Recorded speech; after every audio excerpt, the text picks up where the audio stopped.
प्रहलाद और नृसिंह भगवान की कथा जब भक्त ने मांगी कामनारहित बटा निष्काम भक्ति। श्रीमद् भागवत महापुराण स्कंद 7 अध्याय 9 से 10। नारद जी युधिष्ठिर बताते हैं कि जब भगवान नृसिंह अवतार लेकर उग्र रूप में प्रकट होते हैं तब ब्रह्मा, शंकर और अन्य देवता भी उनका क्रोध शांत नहीं कर पाते और उनके पास जाने का साहस नहीं कर सकते। उनका रूप इतना विकराल था कि किसी को उसका अंत किनारा नहीं दिखता। देवताओं ने नृसिंह भगवान को शांत करने के लिए लक्ष्मी जी को भेजा, लेकिन जब उन्होंने भगवान का वह अद्भुत और अद्वितीय रूप देखा तो वे भी भय से उनके पास नहीं जा सकीं। तब ब्रह्मा जी ने प्रहलाद जी से कहा, बेटा, भगवान तुम्हारे पिता पर ही क्रोधित हुए थे, अब तुम ही जाकर उन्हें शांत करो। प्रहलाद जी ने आज्ञा मानकर विनम्रता से भगवान के पास जाकर साष्टांग प्रणाम किया। एक छोटा सा बालक अपने चरणों में देखकर नृसिंह भगवान का हृदय करुणा से भर गया। उन्होंने प्रहलाद के सिर पर अपना करकमल रख दिया, जो भय से मुक्ति देने वाला है। भगवान के स्पर्श से प्रहलाद के सारे अशुभ संस्कार मिट गए और उन्हें परमात्मा का साक्षात्कार हो गया। वे प्रेम और आनंद में डूब गए, भगवान के चरणों को हृदय में धारण कर लिया। उनका शरीर पुलकित हो गया, हृदय प्रेम से भर गया और आंखों से आनंद के आंसू बहने लगे। प्रहलाद जी एकटक भगवान को निहारते हुए भाव विभोर होकर प्रेमपूर्वक उनकी स्तुति करने लगे। प्रहलाद जी ने कहा, ब्रह्मा आदि देवता, ऋषिमुनि और सिद्ध पुरुषों की बुद्धि निरंतर सत्वगुण में ही स्थित रहती है, फिर भी वे अपनी धारा प्रवाह स्तुति और अपने विविध गुणों से आपको अब तक भी संतुष्ट नहीं कर सके। फिर मैं तो घोर असुर जाति में उत्पन्न हुआ हूँ। क्या आप मुझसे संतुष्ट हो सकते हैं?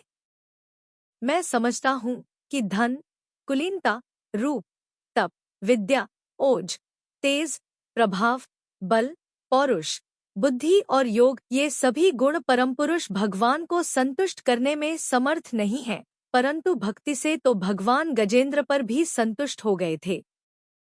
भगवान को पूजा की आवश्यकता नहीं, वे करुणावश भक्तों की भक्ति स्वीकार करते हैं।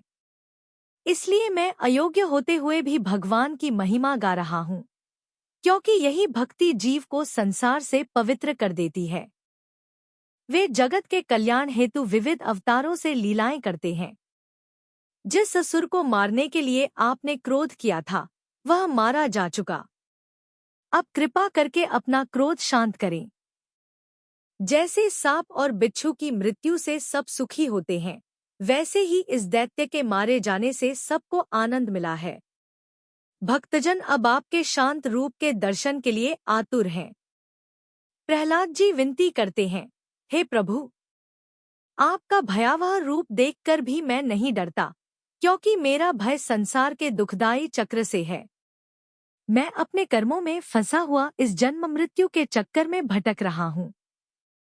हे दीन बंधु, मुझे अपने चरणों की शरण कब देंगे?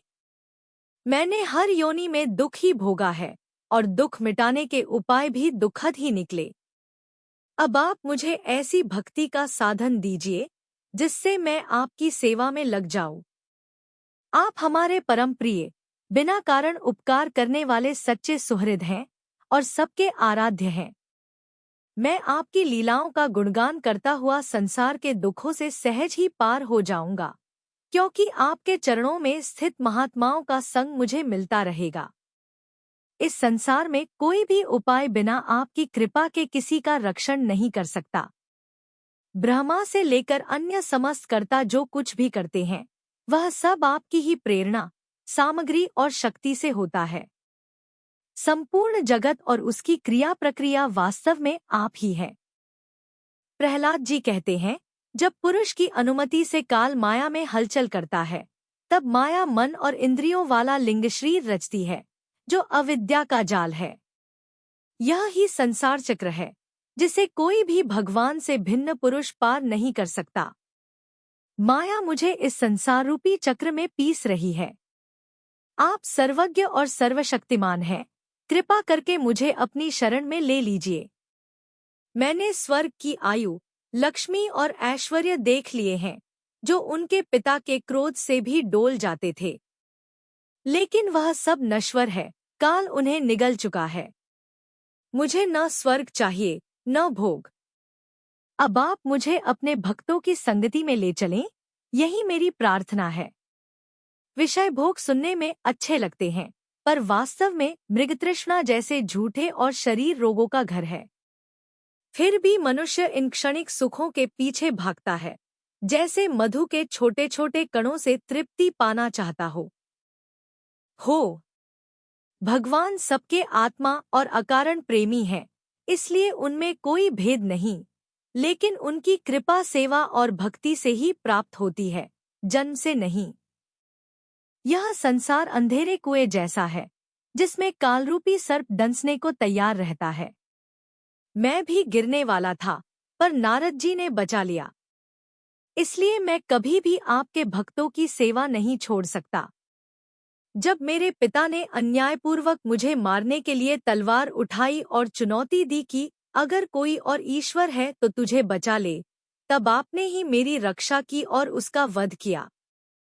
मैं मानता हूँ कि यह सब आपने अपने भक्त सनकादि ऋषियों के वचन को सत्य करने के लिए किया था। प्रहलाद जी कहते हैं, भगवान ही जगत के आदि, मध्य और अंत है। सब कुछ उन्हीं से प्रकट होकर उन्हीं में लीन होता है। संसार का कारण कार्य रूप भी भगवान ही है, भिन्नता केवल माया का भ्रम है। प्रलयकाल में भगवान तुरीय अवस्था में विश्राम करते हैं और फिर अपनी इच्छा से ब्रह्मांड की रचना करते हैं। विराट पुरुष रूप में भगवान के अनेकों मुख, हाथ, अंग आदि हैं। 14 लोक उनके अंग हैं। मधुकैटभ को मारकर आपने वेदों की रक्षा की और ब्रह्मा जी को वेद लौटा दिए। हर युग में आप विभिन्न अवतार लेकर धर्म की रक्षा और दुष्टों का विनाश करते हैं। कलयुग में आप गुप्त रूप से विद्यमान रहते हैं, इसी कारण आपका नाम त्रियुग, 3 युगों में प्रकट है। प्रहलाद जी भगवान से करुण भाव से निवेदन करते हैं, हे वैकुंठनाथ, मेरा मन पापवासनाओं से अशुद्ध और इंद्रियों से खिंचा हुआ है, इसलिए आपकी लीलाओं में रस नहीं ले पाता। मैं संसार के झूठे सुखों और जन्म मरण के चक्र में फंसकर थक गया हूँ। हे जगतगुरु, जैसे आपने सबकी रचना की है, वैसे ही कृपा कर इन मूढ़ प्राणियों को भी भवसागर से पार उतार दीजिए। मुझे तो भय नहीं, क्योंकि मेरा मन आपकी लीलाओं में लगा है, लेकिन वे लोग दुर्भाग्यशाली हैं, जो इंद्रियों के पीछे भागकर आपके अमृतमय गुणगान से विमुख हैं। बड़े बड़े ऋषिमुनि तो प्रायः अपनी मुक्ति के लिए निर्जन वन में जाकर मौन व्रत धारण कर लेते हैं। वे दूसरों की भलाई के लिए कोई विशेष प्रयत्न नहीं करते, परंतु मेरी दशा तो दूसरी ही हो रही है। मैं इन भूले हुए असहाय गरीबों को छोड़कर अकेला मुक्त होना नहीं चाहता, और इन भटकते हुए प्राणियों के लिए आपके सिवा और कोई सहारा भी नहीं दिखाई पड़ता। मोक्ष के 10 साधन प्रसिद्ध हैं, मौन, ब्रह्मचर्य, शास्त्र श्रवण, तपस्या, स्वाध्याय, स्वधर्म पालन, युक्तियों से शास्त्रों की व्याख्या, एकांत सेवन, जप और समाधि। परंतु जिनकी इंद्रियां वश में नहीं है, उनके लिए ये सब जीविका के साधन व्यापार मात्र रह जाते हैं। वेदों ने आपके 2 रूप बताए हैं, कार्य और कारण, पर वास्तव में आप स्वरूप रहित और परे हैं। सभी तत्व, वायु, अग्नि, पृथ्वी, जल, इंद्रिय, मन, अहंकार, जगत, सत्वादि गुण और उनके परिणाम, सब आपका ही रूप है। ज्ञानी लोग समझते हैं कि ये सब सीमित और परिवर्तनशील हैं, जबकि आप अनादि और अनंत हैं, इसलिए शब्द और विचार आपके स्वरूप को पूरी तरह नहीं पकड़ सकते। परम पूज्य, आपकी सेवा के 6 अंग हैं, नमस्कार, स्तुति, समस्त कर्मों का समर्पण, सेवा पूजा, चरण कमलों का चिंतन और लीलाकथा का श्रवण। इस षडंग सेवा के बिना आपके चरण कमलों की भक्ति कैसे प्राप्त हो सकती है, और भक्ति के बिना आपकी प्राप्ति कैसे होगी? प्रभु, आप तो अपने परम प्रिय भक्तजनों के, परमहंसों के ही सर्वस्व हैं। भागवत 7 सितंबर 1950। नारद जी कहते हैं, इस प्रकार भक्त प्रहलाद के द्वारा भगवान के स्वरूप और गुणों का प्रेम पूर्वक वर्णन किया। इससे नृसिंह भगवान का क्रोध शांत हुआ और वे प्रसन्न होकर प्रहलाद से बोले, परम कल्याण स्वरूप प्रहलाद, तुम्हारा कल्याण हो। दैत्य श्रेष्ठ, मैं तुम पर अत्यंत प्रसन्न हूँ। तुम्हारी जो अभिलाषा हो मुझसे मांग लो। मैं जीवों की इच्छाओं को पूर्ण करने वाला हूँ। असुरकल भूषण प्रहलाद जी भगवान के अनन्य प्रेमी थे। इसलिए बड़े बड़े लोगों को प्रलोभन में डालने वाले वरों के द्वारा प्रलोभित किए जाने पर भी उन्होंने उनकी इच्छा नहीं की। प्रहलाद जी ने बालक होने पर भी यही समझा कि वरदान मांगना प्रेम भक्ति का विघ्न है। इसलिए कुछ मुस्कराते हुए वे भगवान से बोले कि मैं जन्म से ही विषय भोगों में आसक्त हूँ। अब मुझे इन वरों के द्वारा आप लुभाइए नहीं। मैं उन भोगों के संग से डरकर उनसे छूटने की अभिलाषा से ही आपकी शरण में आया हूँ। मुझ में भक्त के लक्षण हैं या नहीं, यह जानने के लिए आपने अपने भक्त को वरदान मांगने की ओर प्रेरित किया है। ये विषय भोग हृदय की गांठ को और भी मजबूत करने वाले तथा बार बार जन्म मृत्यु के चक्कर में डालने वाले हैं। परीक्षा के सिवा ऐसा कहने का और कोई कारण नहीं दिखता, क्योंकि आप परम दयालु हैं।